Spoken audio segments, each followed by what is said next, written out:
Hai guys, perkenalkan nama saya Vita Ropiani Sinaga dan saya Ali Alza.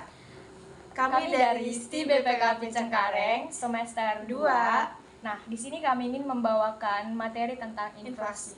Selamat menonton. Oke, pada hari ini saya akan menjelaskan materi tentang inflasi. Seperti yang kita ketahui, inflasi adalah proses meningkatnya harga-harga secara umum dan terus-menerus dalam jangka waktu yang lama, atau keadaan yang menyatakan nilai uang menurun secara drastis.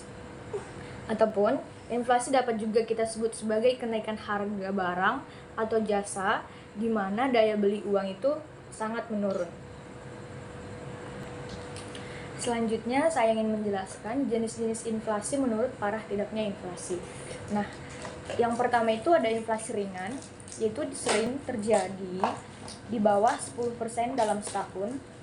Yang kedua ada inflasi sedang, ini terjadi 10-30% dalam setahun.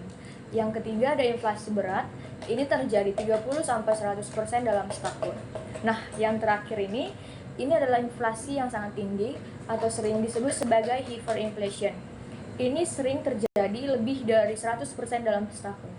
Hyperinflation pernah terjadi di Indonesia mencapai di atas 500% dalam setahun.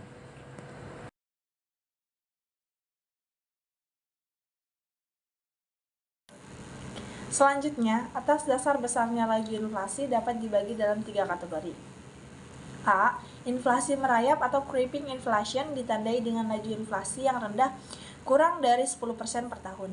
Kenaikan harga berjalan secara lambat dengan persentase yang kecil serta dalam jangka yang relatif lama.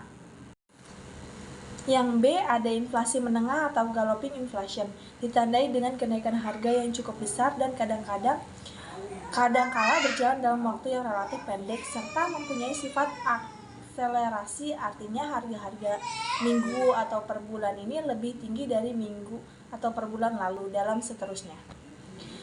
Efeknya terhadap perekonomian lebih berat daripada inflasi yang merayap atau creeping inflation. Oke, selanjutnya ada yang C, inflasi atau tinggi atau disebut dengan hyperinflation, merupakan inflasi yang paling parah, akibatnya harga-harga naik sampai 5 atau 6 kali. Masyarakat tidak lagi berkeinginan untuk mempunyai uang. Nilai uang merosot dengan tajam sehingga masyarakat ingin secepat-cepatnya membelanjakan uang tersebut.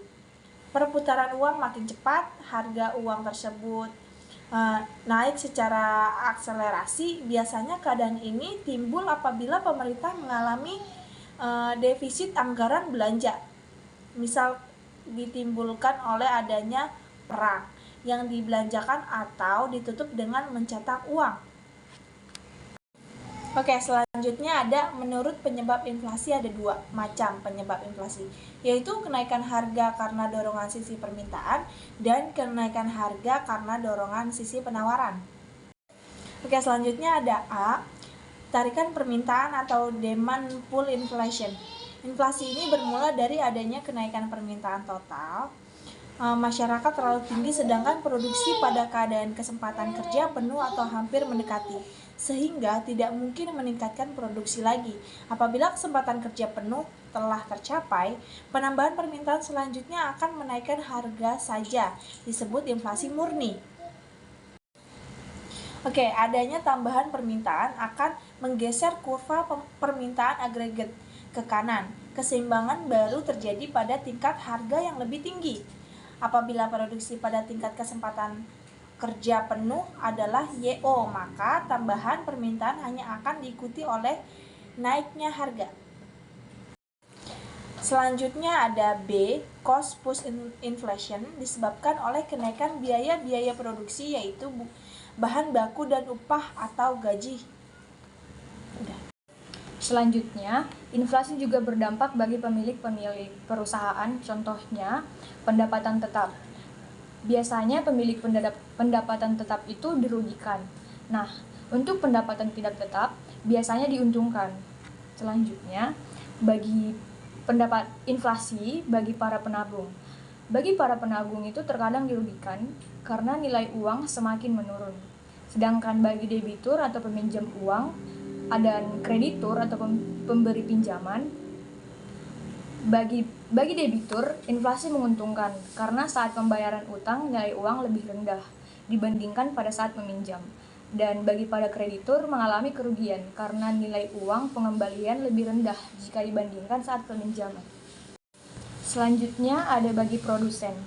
Bagi pengusaha besar, inflasi dapat menguntungkan jika pendapatan yang diperoleh lebih tinggi daripada kenaikan biaya produksi. Bagi pengusaha kecil, naiknya biaya produksi dapat merugikan mereka, sehingga enggan untuk meneruskan produksinya.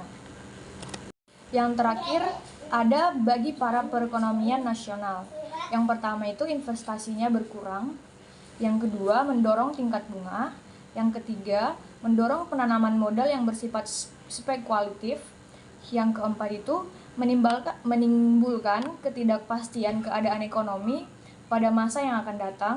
Dan yang terakhir itu ada merosotnya tingkat kehidupan dan kesejahteraan masyarakat. Oke, selanjutnya akan ada pembahasan tentang efek inflasi terhadap pendapatan atau equity effect. Inflasi akan mengurangi daya beli seseorang, nilai real dari uang yang dipegang akan berkurang, kekayaan yang berupa tabungan atau deposit juga berkurang secara real karena inflasi. Dan selanjutnya ada efek terhadap efisiensi atau efisiensi efek. Pertama, adanya inflasi, permintaan akan barang tertentu mengalami kenaikan yang lebih besar dari barang lain yang kemungkinan mendorong kenaikan produksi barang tersebut. Kedua, inflasi dapat mengubah pola alokasi faktor-faktor produksi. Oke, selanjutnya ada efek terhadap output. Inflasi dapat menyebabkan terjadinya kenaikan produksi karena kenaikan harga barang mendahului kenaikan upah sehingga pengusaha naik keuntungannya. Yang kedua, apabila hyperinflation maka terjadi penurunan output karena daya beli masyarakat menurun sehingga kuantitas barang yang dibeli juga menurun. Ketiga, inflasi yang tinggi menyebabkan nilai uang real turun drastis sehingga masyarakat cenderung tidak menyukai uang kas. Yang keempat, inflasi bisa dibarengi dengan kenaikan output, tetapi bisa juga dibarengi dengan penurunan output. Selanjutnya ada efek terhadap distribusi. Yang pertama, inflasi yang disebabkan oleh naiknya permintaan melebihi penawaran akan menyebabkan distribusi produk dari mereka yang lemah daya belinya kepada yang kuat. Yang kedua, kelompok lemah terpaksa tidak mampu membeli produk-produk yang mereka butuhkan dan kelompok kuat akan membeli sisa lebih produk-produk ini. Selanjutnya saya akan menjelaskan tentang cara mengatasi inflasi. Nah, cara mengatasi inflasi itu ada 4 cara. Yang pertama dengan cara kebijakan moneter, yang kedua kebijakan fiskal, yang ketiga kebijakan yang berkaitan dengan output, yang keempat itu ada kebijakan penentuan harga. Yang pertama itu kebijakan moneter. Dalam politik diskonto, kebijakan bank sentral untuk menaikkan atau menurunkan suku bunga. Dalam politik pasar terbuka itu biasanya kebijakan untuk membeli atau menjual surat berharga. Dalam pengawasan kredit secara selektif, ini biasanya seleksinya memberi kredit secara ketat. Dan di dalam politik persediaan kas, politik menaikkan atau menurunkan cadangan kas dari bank. Yang kedua ada kebijakan fiskal, menyangkut pengaturan tentang pengeluaran, pemerintahan, serta perpajakan yang secara berlangsung dapat memengaruhi permintaan total dan kemudian akan mempengaruhi harga. Kebijakan pemerintahan membiayai pengeluarannya yang merupakan salah satu kunci pengendalian inflasi. Contohnya, pemerintah menarik pajak atau menjual obligasi di dalam negeri. Kedua cara ini pada prinsipnya mengalihkan uang beredar yang ada di masyarakat kepada pemerintah. Kenaikan pengeluaran pemerintah yang dibayar dengan penjualan obligasi di dalam negeri dan peningkatan pajak, kecuali pengaruhnya terhadap inflasi. Yang ketiga itu ada kebijakan yang berkaitan dengan output. Kenaikan output dapat memperkecil laju inflasi. Kebijakan sisi penawaran output dapat difokuskan untuk mengurangi biaya tidak langsungnya seperti biaya transportasi, biaya perizinan, ketersediaan sarana atau prasarana. Penurunan biaya tersebut bisa dilakukan melalui kebijakan penurunan bea masuk, kelancaran transportasi, perbaikan jalan, jembatan, penyediaan listrik dan fasilitas telepon, dan penyediaan fasilitas balai latihan kerja. Kebijakan sisi penawaran diharapkan dapat meningkatkan output tanpa harus meningkatkan biaya produksi unit output. Nah, yang terakhir itu ada kebijakan penentuan harga. Pemerintah secara langsung terjun melakukan operasi pasar untuk mengendalikan harga supaya terdapat kestabilan harga. Informasi mengenai harga 9 bahan pokok juga disiarkan melalui radio atau televisi.